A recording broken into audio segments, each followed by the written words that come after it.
So this morning, what I'm going to work on is going over a little bit of what we did the other day as far as limits as x approaches infinity.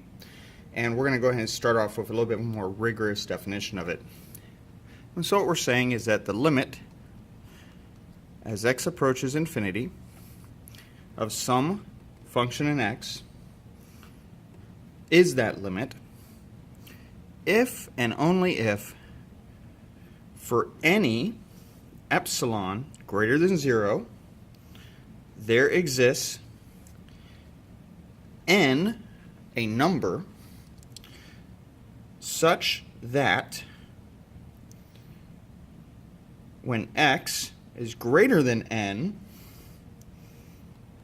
then the absolute value of f of x minus that limit will be less than epsilon.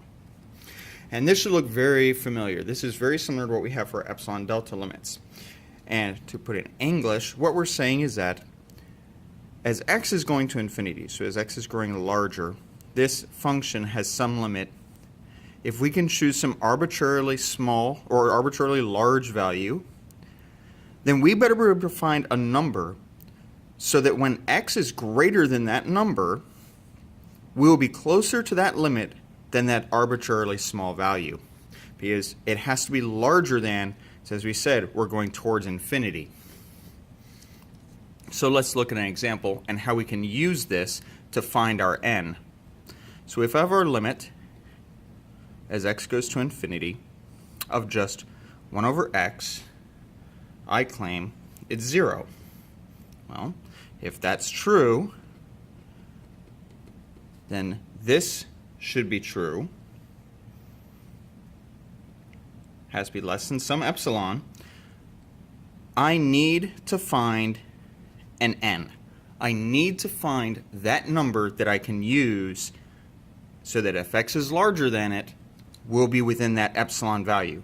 So I'm going to take my function, I'm going to subtract 0 from it. Now, we're doing as x goes to infinity.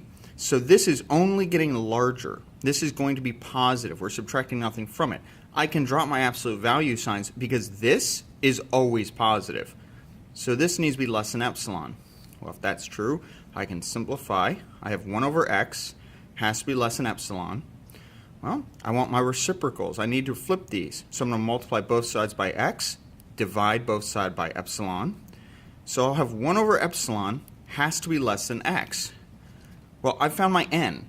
I want my x to be greater than that n, so I'm going to use my n equals 1 over epsilon, so that as long as x is greater than that n, I'm guaranteed to meet my conditions.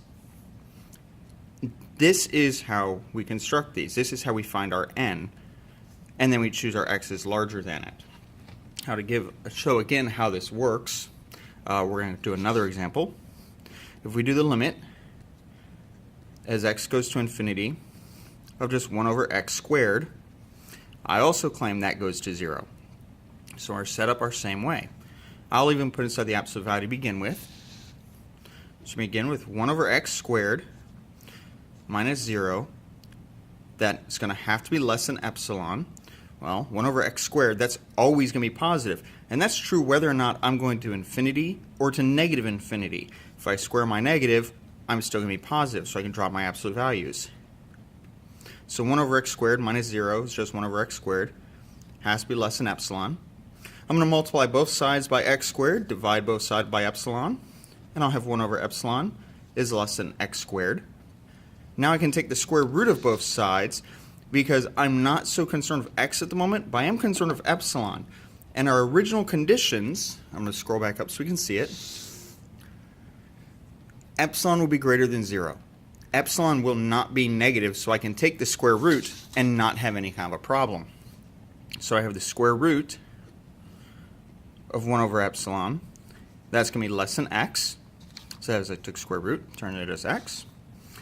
And I can simplify this, so 1 over the square root of epsilon will be less than x. And this is what we want. We want an x that is always going to be greater than some number here's how we're going to define our number then, is 1 over the square root of epsilon. So we'll say n is equal to 1 over the square root of epsilon. And so for any x larger than this, if you put it within your original function, you will be within epsilon of 0.